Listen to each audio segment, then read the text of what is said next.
you a fan of this podcast? Do you wish there was even more juicy content for you to sink your ears into? Well, there is. You can become a premium member of this podcast for $5.99 a month and get full access to an archive of over 50 bonus episodes. Additionally, we release a bonus episode every single month. That's a ton of extra content, including my personal interior design diaries, extra tips, my talking about trends, and so much more. Additionally, you'll be keeping us on the airwaves each and every week because your premium membership money goes directly back to making this podcast amazing. Check us out at affordableinteriordesign.com. Click on podcast to learn more and to become a premium member today.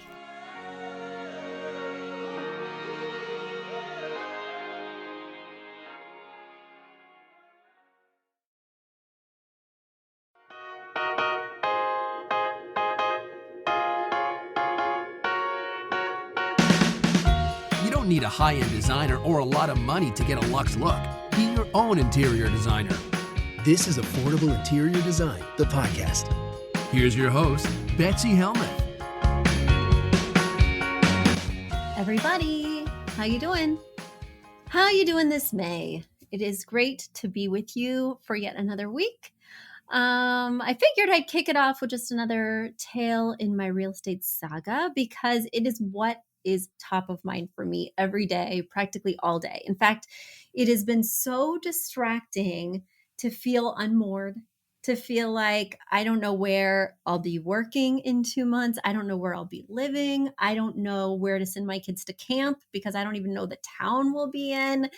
It's been discombobulating to say the least. And as I pour through Zillow, I actually prefer Trulia. I really prefer Trulia's interface, but I do some Zillow. As I pour through Trulia every night, I find that it reminds me of internet dating. Did you guys ever date online? I find that it reminds me of internet dating because I will see this house. I will try and imagine myself with this house. Is this my forever house? Is this my forever school district as I pour over the ratings? I imagine my family in the kitchen, me cooking, them helping me. Does that feel right? Does it look right? Then I get like a big crush on the house and I start pouring over the photos every day, multiple times a day, especially those coming soons, which are just such a tease because it's like, I'll be single soon, but I'm not single yet. And then I finally get to a coming soon and you can tell that they really used a wide angle lens and there's a few deal breakers that of course they didn't take pictures of. I fell in love with a space the other day in Southport, Connecticut. I just loved it so much, major crush. And love is such a dangerous word because you'll make things work that shouldn't. It was over our price that we had set aside. The taxes were super high. It was in a flood zone.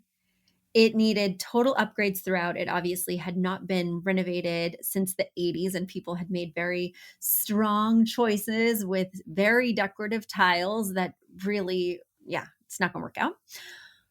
And I just kept imagining myself there. Ultimately went to see it, fell even more in love, but it was so impractical in so many ways that I sort of had to break up with it because I was in love, but it didn't work on paper. And then I found this house the other day. So exciting, beautiful. I walk in this house. I liked it in the pictures, but I loved it in person. They had made the most amazing design choices that I didn't want to change anything. I didn't want to change the wallpaper. I didn't want to change the drapes. I didn't want to change the paint. Now that is very strange for me because I want to make it my own. And this place already felt like my own. It was gorgeous. It needed nothing. I could literally move my boxes in today. It was over the top of our budget. Are we noticing a pattern here? But we bid the number that they said because my husband also loved it. It did have high taxes. We bid the number they said. We said we'd move in whenever they want. We did no contingencies, no inspection contingencies. No mortgage contingencies. They had a pool, no pool contingencies. And out of 15 offers, we were the lowest offer. They didn't even circle back with us to like see if there was any wiggle room on anything. We just weren't even in the game. And it was over the top of our budget.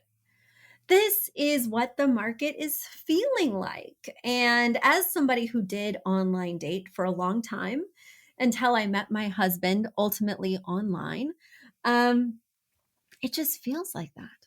Like when I fall in love with these spaces, I spend my nighttime hours instead of relaxing with my family on the couch. They're there, sure, but I'm on Trulia, then I'm on my floor plan software, designing each room, figuring out what pieces we'll reuse, figuring out what new pieces we're going to need, picking out different things and wallpaper and light fixtures, and falling in love with places that are unattainable, are not as cute looking in person, are bad on paper, but make my heart go pittity pat. It's complicated. And it's been complicated for a year. We looked for a year in New Jersey. Then, after losing out on 3 dream homes in New Jersey, shifted focus to Connecticut. I've lost out on 2 dream homes in Connecticut. And as I mentioned before, that Richmond trip is coming up next week. And let's see. Maybe, when things are so hard, maybe it's just not right. And of course, the market is so hard right now. So it's hard to know. But I remember online dating, and online dating in New York City is no joke. And I remember it being so hard until I met my husband. And then it was so easy. I knew from his profile that he was magical. I met him, and our first date, I kind of friend zoned him. But then when he dropped me off near my apartment, he went in for the kiss, which was unexpected and not invited, but not unwelcome, just like curious, right? And he kissed me in a way I'd never been kissed before. And it was magic all over. And he kissed me, then he walked away. And as he walked away, I texted him, "Good kissing." And I immediately took him out of the friend zone and said, he's the one. So I'm hoping I have a first kiss with a house one of these days. And it just is delicious on the listing, delicious in person, and we get it easily. Send me good vibes, people, because as you can tell from the podcast and the amount of time I spend talking about real estate, this is occupying my brain and helping me to be distracted, to lose focus. Yeah. I guess I should enjoy the ride and just have faith that it's coming, sort of like my husband. I wish I would have enjoyed all those bad dates. Instead, they all felt so fatalistic. But in hindsight, if I would have just known that the one was coming, I could have enjoyed myself more. So I think I'm going to take that lesson into my viewings tomorrow and try not to ride the emotional roller coaster. Although I will be back on Trulia tonight, scanning, reviewing, and memorizing the pictures that I've already seen hundreds of times. All right. Thankfully, you've sent me some questions to distract me from my home search because gosh knows I need to pull myself away from those websites. I am so grateful for your questions. And if you are listening and have questions, go to affordableinteriordesign.com/podcast. Once again, affordableinteriordesign.com/podcast. There's a form right there. Just click on it, send me your question, and I will be answering it very soon. Speaking of answering questions, let me dig right in. Without further ado, I'm going to get to Heather's question. Heather is located in Oregon. She writes, "Hi, Betsy. I love your podcast and have read your book. I'm hoping you can help me with a couple of design struggles in our living room. The house is a very old farmhouse that we have done a ton of effort and put a lot of time into. But the living room got cut short when we did our kitchen remodel. I'm just getting back to it and I feel stuck on a couple of things. Overall, I like the layout. It's comfortable. It's functional for our family. I've thought a lot about the style in here, and I would say it lends toward cozy industrial. Although not everything fits perfectly into that category. There are touches of mid-century modern. My first issue is that I'd love to add some color, but I also like things clean, airy, and uncluttered. The best way I could think would be an area rug. The problem is that our carpeting, is not really short piles, so I'm afraid that a rug layered on top of our carpeting would not work well. We will eventually do a lot of the flooring to match our kitchen, but I'm afraid the floor in here is uneven enough that we may have to leave carpet. The second question is, how do we handle this TV wall? My husband got a bigger TV over Christmas, and now it is larger than our TV stand. It's fine because I don't think that the stand is a good fit stylistically anyway. It's too dark and it's transitional. I'd love to build a shallow floor to ceiling gas fireplace here that doesn't cut the room too much. But I don't know if it would look right with the ceiling beams or if it would center well on the beams and would still leave enough room for traffic flow. Currently, it's offset to the left. Do I get a longer TV stand? Do I put a plant on the wall to the right to make that more of a focal point? I'd appreciate any pointers. Thank you. Heather, I am here to help. And luckily, you have sent me lots of good pictures so I can give you customized advice. When you send in your questions, please send pictures because it helps me to not only understand the situation visually, but also to give you advice that's truly tailored to your situation rather than just general advice, even though that can be helpful too. All right. Digging into these pictures, you do have a lovely farmhouse. When I'm shopping for homes, I'm looking for an older home as well. So I'm seeing a lot of farmhouses in Connecticut, very similar to this one with the beautiful dark wood beams, the high ceilings, the pitched roof. I love it, right? But there are some challenges, especially with the loft space, with lots of different things, including what style to go with. So I want to start there because that's where you started your email. You mentioned that this is cozy industrial.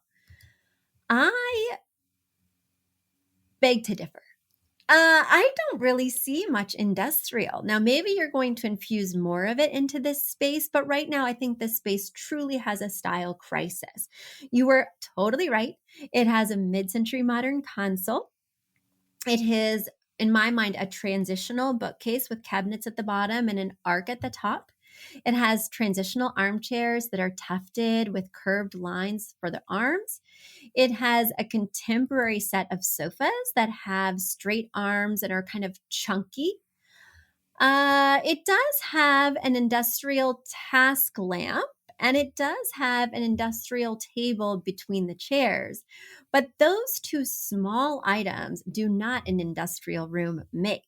So if you truly want this room to feel industrial, you're going to have to incorporate more rustic woods, more metals, more seated glass. I am not seeing industrial anywhere. I'm going to need to see some burlap or open weave linen drapes. I'm going to need to see, I guess it could be cozy, but cozy is not really oozing from this room either.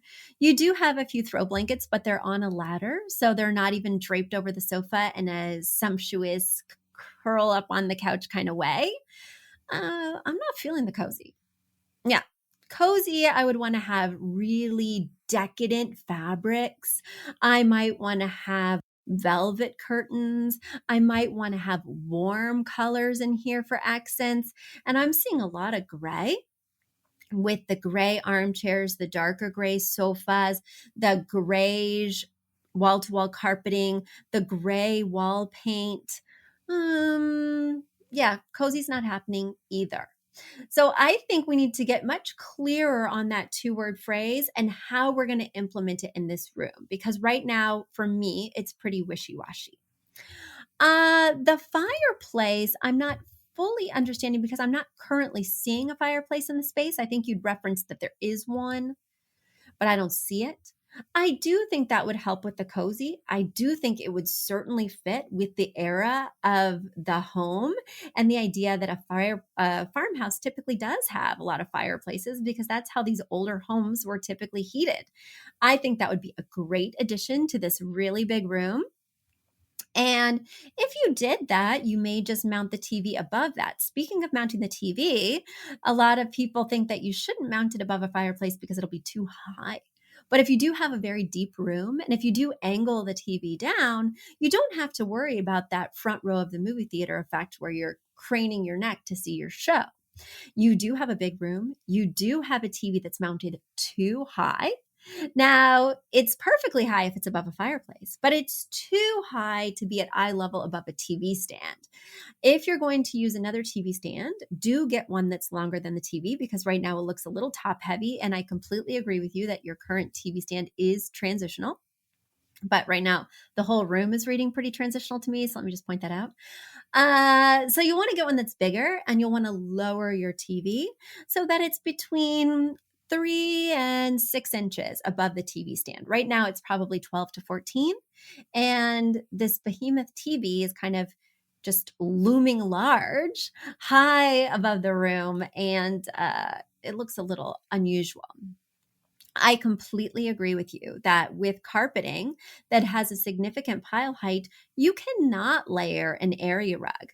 Now, of course, you could, but it's going to buckle up. It's going to bubble. It's going to have rolls. And every time you walk on it, it's going to be somewhat uneven in terms of constant subtle shifts, even if it's anchored under furniture.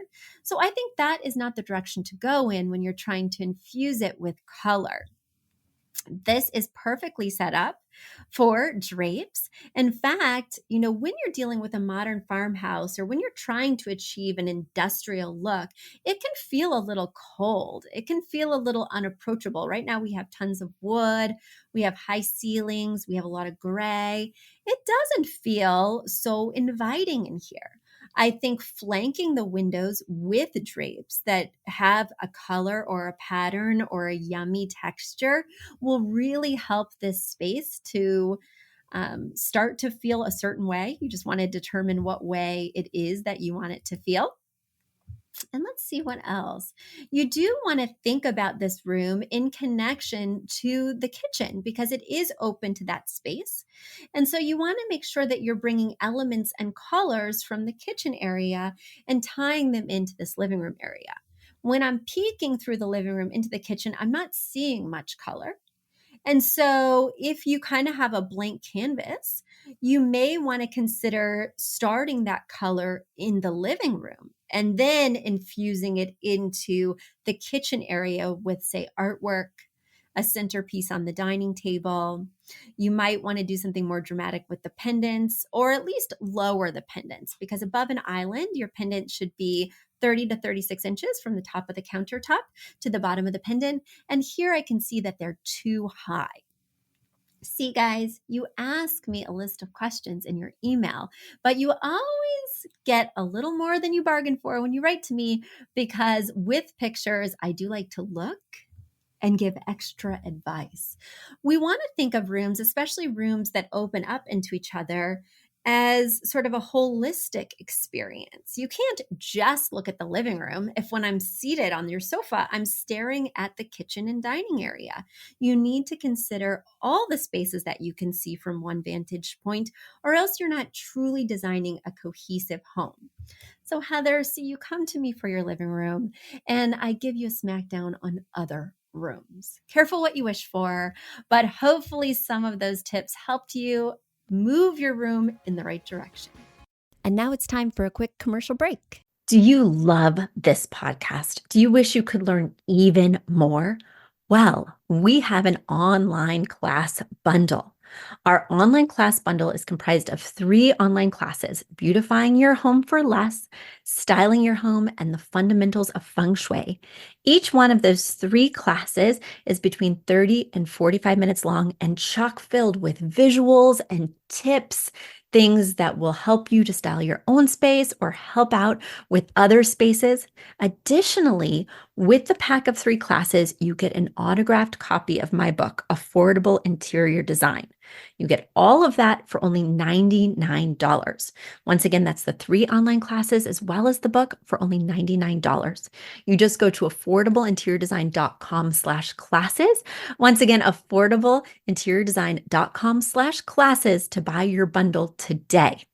And if one of those classes sounded intriguing, but maybe you already have my book or some of the other topics are not of interest, you can buy the classes individually at that site as well. Each class is $40. So head over to affordableinteriordesign.com/classes to get your bundle or your online class today. All right, let's get to my next question. My next question comes from Cedar Crest, New Mexico. Veronica is writing. She says, "Hello, Betsy. We are building our forever home. After years of planning, we have our foundation and the framing is well underway.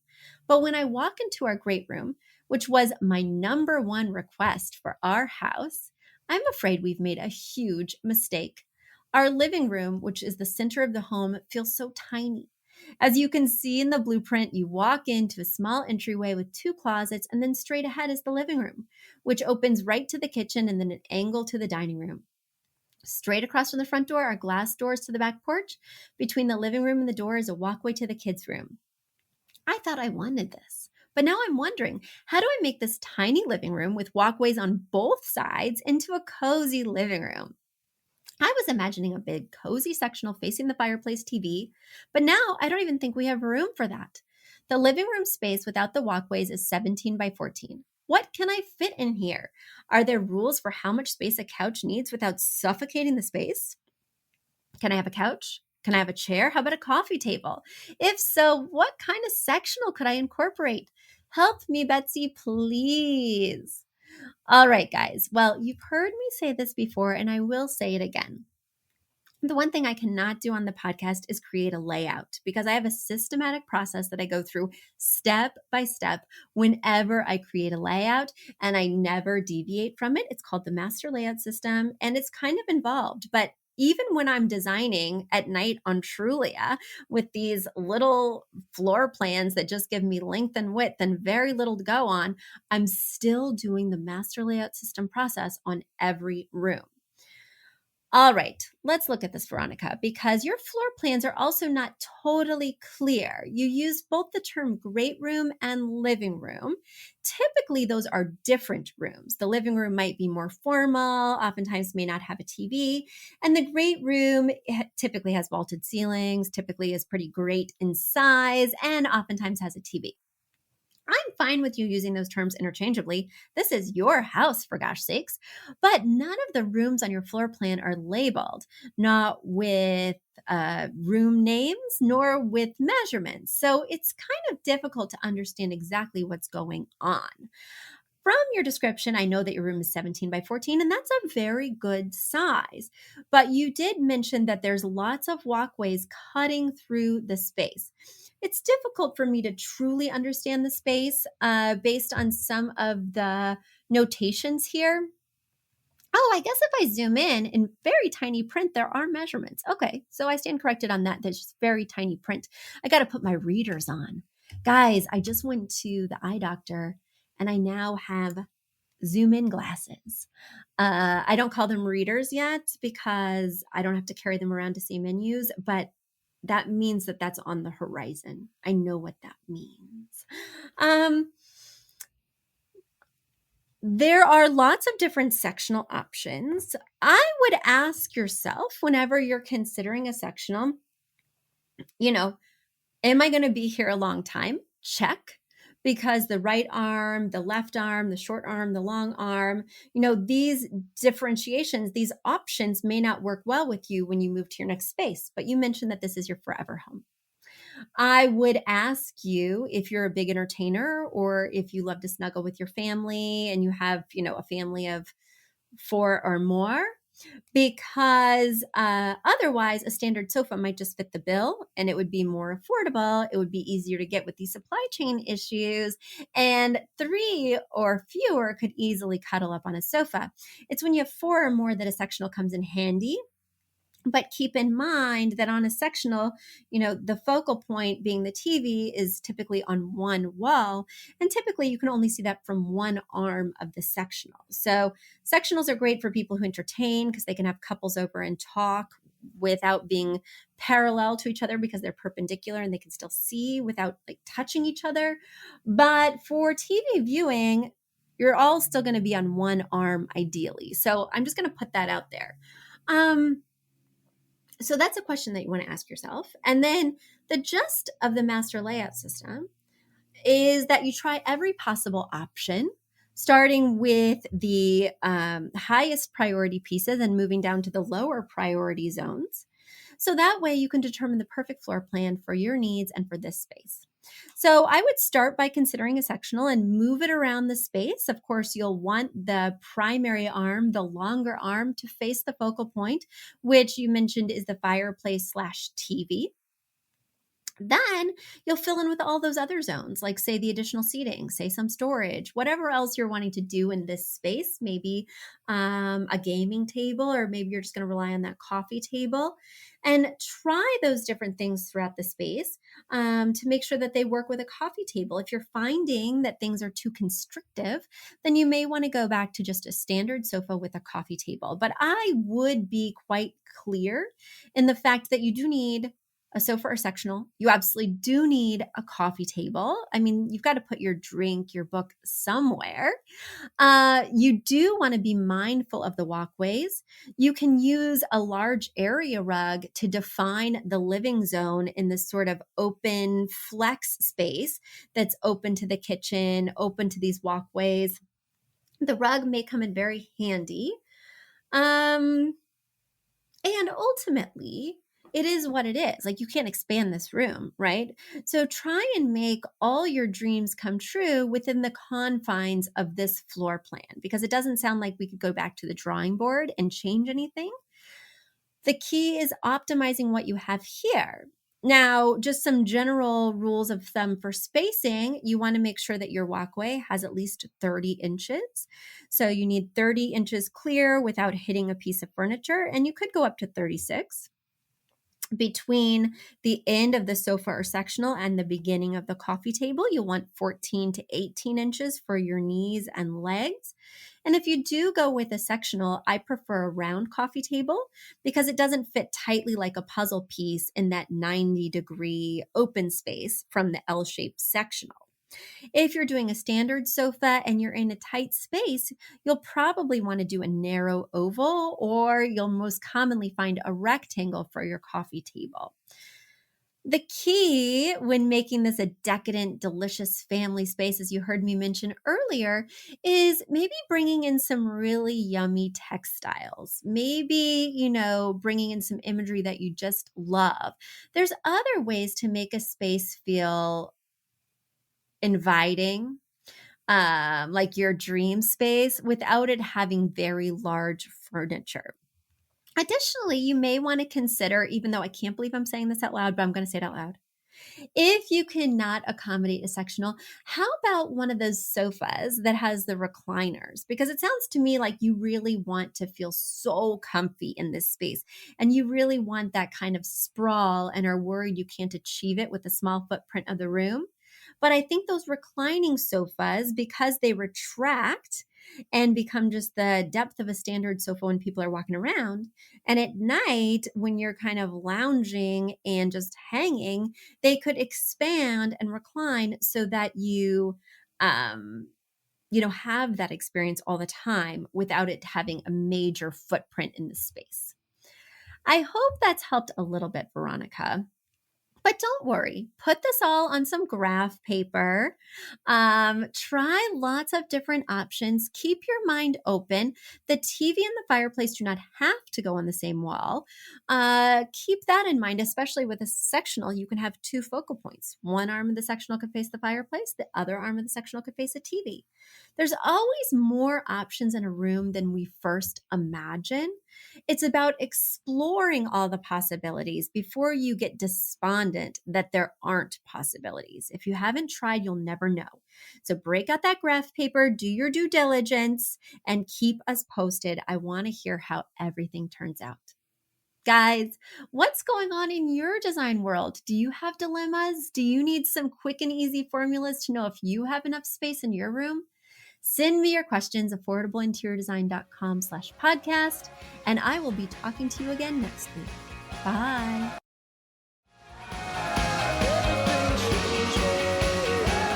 You've asked for it, and we have answered the call. For years, you've been saying, Betsy, you're talking about all these great design concepts, but we can't visualize them. You're describing the picture that the listener sent in of their problem, and we wish we could see that picture too. After all, a picture is worth 1,000 words, and I do my best to describe them, but there's nothing like seeing it for yourself. And that's why Affordable Interior Design, the podcast, now has a YouTube channel. Not only do we have a YouTube channel where you could see recordings and clips of these podcast episodes, we also have an Instagram, a Facebook, and so many other exciting things. You should check it out. Head over to affordableinteriordesign.com/links. Once again, affordableinteriordesign.com/LINKS. Links. And when you go there, you will see links to our YouTube page, our Instagram page, our Facebook page, and more. Please check it out, follow and subscribe so you can see everything I'm talking about.